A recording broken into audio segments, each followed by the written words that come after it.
બધાને દીદીસાબેનને ખૂબ ગોંડલની ચિંતા થતી હોય તો રીબડાના સ્વર્ગસ્થ અમિત કોટના પરિવારને ન્યાય દેવડાવવા માટે કેમ પ્રયત્ન બેન નથી કરતા? તમે સૌથી પહેલા જ્યારે ખોટી ફરિયાદ અમિત કોટના કેસ ઉપર થઈ ત્યારે તમે પોસ્ટ કરીને કીધું હતું કે સન્માનની ધારાસભ્ય ગીતાબાને બચાવવા આવશે, તો હું આપને પ્રશ્ન કરું છું કે આપ કેમ રીબડાના પરિવારને સ્વર્ગસ્થ અમિત કોટના પરિવારને કેમ ન્યાય દેવડાવવા માટે આપ આગળ નથી? માત્ર જોર જોરથી બોલવું, ખોટી રાડું નાખવી, ખોટી રીતે કોઈને ઉકારા ટુકારા કરવા અને સસ્તી પ્રસિદ્ધિ મેળવવાનો પ્રયત્ન બેન આપ કરો છો. માત્ર ને માત્ર સસ્તી પ્રસિદ્ધિ મેળવવાનો. અને અમારા ગોંડલ પંથકની અંદર લાખો લોકો છે શાંતિથી રહી માત્ર ને માત્ર શાંતિ દોડવાનો પ્રયત્ન બેન આપના તરફથી થાય છે. આના સિવાય આપને માત્ર ને માત્ર ગોંડલને બદનામ કરવાનો ટ્રાય કરો છો. બાકી આપને સેવા કરવી હોય પધારો ગોંડલની અંદર કરો સેવા, કોણ તમને ના પાડે છે? બાકી તમારા સાગરીતો ક્યાંક ને ક્યાંક ગુનાની અંદર છે, ગુનાની અંદર છે એટલે પોલીસે સ્વાભાવિક રીતેની કાર્યવાહી કરી છે. જિલ્લા પોલીસને કે ગોંડલ પોલીસને બદનામ કરવાના ખોટા પ્રયત્નો બંધ કરો બેન. માત્ર જોરશોરથી વાતો કરોમાં સેવા કરવાની આપણને ભૂખ ઉકળી હોય, રાજકારણમાં આવવાની ભૂખ ઉકળી હોય, ધારાસભ્યની ચૂંટણી લડવાની ભૂખ ઉકળી હોય, આપણે ગોંડલ પધારવું જોઈએ. ગોંડલની અંદર કોઈ જગ્યાએ કે તાળા નથી, કે દરવાજા નથી. આપ ગોંડલની અંદર આવી શકો છો. ગોંડલની અંદર સેવા કરો, સિવિલ હોસ્પિટલમાં જાઓ, તાલુકા સેવા સદને જાઓ. નાનામાં નાના માણસને કોઈ મુસીબત હોય તો એ મુસીબતને એની સફળ સારી રીતે એનો કાર્ય હોય એનું પૂર્ણ થાય એના માટે પ્રયત્ન કરો. બાકી ખોટા સમાજના અમારા આગેવાનોને ઉકારા ટુકારા કરવા, અમારા પૂર્વ ધારાસભ્ય જયરાજસિંહને ઉકારા ટુકારા કરવા અને આ ગોંડલના પૂર્વ ધારાસભ્યને આવી રીતે બદનામ કરવાનો પ્રયત્ન ગોંડલની જનતા આપની સાથે ક્યારેય સાથી નહીં દે. બેન ખોટી રીતે વાત કરો છો, માત્ર મીડિયામાં રહી અને ગોંડલની પ્રજાને ગુમરાહ કરવાનો પ્રયત્ન કરો છો. જો તમને અનુકૂળ હોય, તમને એવી રીતે લાગતું હોય કે ગોંડલ મિર્જાપુર તો ગોંડલ વેર મિર્જાપુર નથી, આ ગોંડલ ભગવત ભૂમિ છે અને તમને ખરેખર તમારે કોઈને ન્યાય દેવડાવવો હોય, પાટીદાર આગેવાનને ન્યાય દેવડાવવો હોય તો તમે રીબડાની અંદર જાઓ. રીબડાની અંદર સ્વર્ગસ્થ અમિત કોટના પરિવારને મળો અને પરિવારને મળીને ન્યાય દેવડાવવા માટે પ્રયત્ન કરો. આપો આવેદન પત્ર. મળો એસપી સાહેબને કેમ નથી મળતા? ત્યાં તમારી ચૂંટણી છે, તમે ચૂંટણીમાં જોવો છો.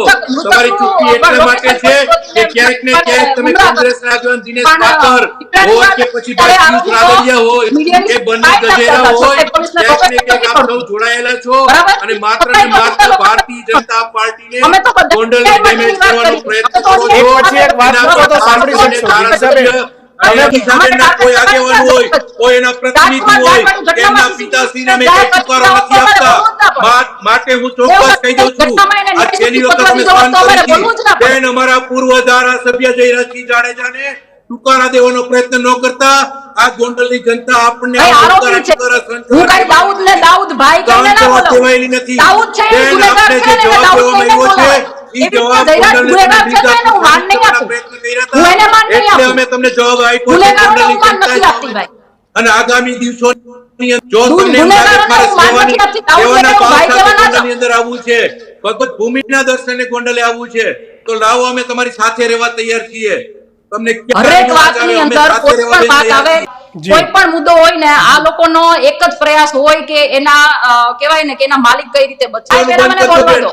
અમે તમારા વડીલો, અમે તમારા કોઈ પિતાશ્રી હોય, તમારા આગેવાનો હોય એને અમે ટુકારા નથી કર્યા બેન. આ વાત રહેવા દો. વારે ઘડીએ અમારા આગેવાનને ટુકારા થાય, રાજપૂતોને માન સન્માન ન હોય. અમારા આગેવાન છે, પૂર્વ ધારાસભ્ય છે, એને ટુકારા દેવાનું બંધ કરો બેન. બેન તમે તમારી મર્યાદામાં રહીને વાત કરો. તમારે સસ્તી પ્રસિદ્ધિ મેળવવા માટે પ્રયત્ન કરો માં. એને ગાળ નથી દીધી મેં. સસ્તી બેન જવા દો. સસ્તી પ્રસિદ્ધિ મેળવવા માટે કરો માં.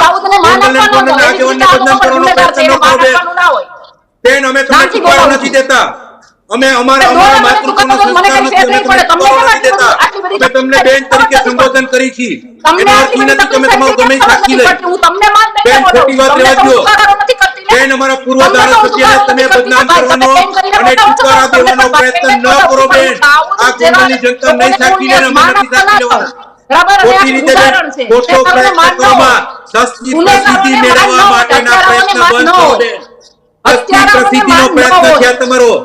સસ્તી પ્રસિદ્ધિ બંધ કરો બેન, ગ્રાઉન્ડ લેવલ આવીને કામ કરો, ગ્રાઉન્ડ લેવલ આવીને કામ કરો. શું આપણે ગ્રાઉન્ડ લેવલે કરો ને કામ, ગ્રાઉન્ડ લેવલે કામ કરો. તકલીફ પડે છે બેન, ઈ ગોંડલના અમારા રાજકીય આગેવાન છે, રાજકીય સમાજના આગેવાન છે, એને તમે જો ઉકારા ને ટુકારા કરો તો મને સાચી લેવું જરૂરી નથી. ઉકારા ને ટુકારા બેન, એટલે હું લોકશાહીની તમને તમે તો વાત તમે કરો. કેમ બોલાવું છું? તમે એ વાત તો ક્યારેય મને મેં કે નથી એવું નથી કહી. લખ્યું કાયદામાં કોઈને ટુકારા આપવા, કાયદામાં એવું નથી લખ્યું બેન, કાયદો અમે જાણી છીએ. હું તમને કેમ અમે તમે કઈ નહીં અભણ બોલાવું નથી છું? હો. તમને કેમ માન સન્માન કાયદો અમે જાણી છીએ, ખોટા દબાવની વાત અમે કરતા નહીં. ગુનેગારોને સન્માન નહીં આપીએ. ખોટા અમે એવા ખોટી સન્માનની અમારી દબાવવાના પાસે પ્રયત્ન આશા પણ કરીને ન રાખતા. જ્યારે હોય ત્યારે એવા ગોંડલને સન્માનની બદનામ અમારી પાસે કરવાના, આશા ન રાખતા. અમારા અમે પૂર્વ ધારાસભ્યને ગુનેગારોને બદનામ કરવાના, અમે અપમાન હત્યારાઓને કરવાના બેન, આ સન્માન સસ્તી પ્રસિદ્ધિ. ગ્રાઉન્ડ લેવલ આવીને કામ તો- કરો. તો ભાઈ તમારે જો સાચી વાત લોકશાહીની ખબર ન જબે. થઈ હોય અને એના ગુણગાન ગાયા કરવા હોય તો ભાઈ સાચી તમારે વાત 100% સાંભળવા માટે તમે મેં એમ કીધું કે બેન તમે વાત પ્રયાસ કરો, મૂકી શકતા હોય પણ ને તમે તો જ તમારે ટુકારા ડિબેટમાં ટુકારાથી પ્રયત્ન કરો તો બેસાય. નહીં મને ચાલે. કોઈ હક જ નથી ડિબેટમાં બેસવાનો. તમે આ તો લોકોની બસ. તટસ્થ વાત કરી શકો મારે- છો તો મને ડિબેટમાં રસ નથી બેસાય. બેન તમારી યાર વાત કરવામાં. રાજભા, મારે તમને એ કેવું છે કે તમે હમણાં જે પ્રમાણે કીધું કે અમે તમારી સાથે રહેવા તૈયાર છીએ, પણ મારી એક વિનંતી છે કે તમે બિલકુલ. જયરાજના સમર્થક તરીકે, તમે ગોંડલના એક તટસ્થ બેન, અને આ જવાબદાર ઉત્તર નાગરિક ટુકારા આપો છો ને, તરીકે ઈ જ અમને વાંધો છે તમારા- તમારી. ભાઈ, મેં આ જ આરોપીઓને વાંધો માન છે. સન્માન તમે મારી વાત સાંભળો, તમે આરોપીઓને જયરાજથી ન બોલી શકો, તમને શરમ આવતી હોય તો જયરાજભાઈ બોલો, અને ન મારી બોલો વાત તો કોઈ નામ જ ન સાંભળી બોલો લેશો? ને. મારી વાત સાંભળી લેશો? જી, તમે મને સાંભળી માન લે. સન્માન આપવાનું કે જી. માન સન્માન મારાથી નહીં મળે, ગુનેગારોને હું માન સન્માન નહીં આપું.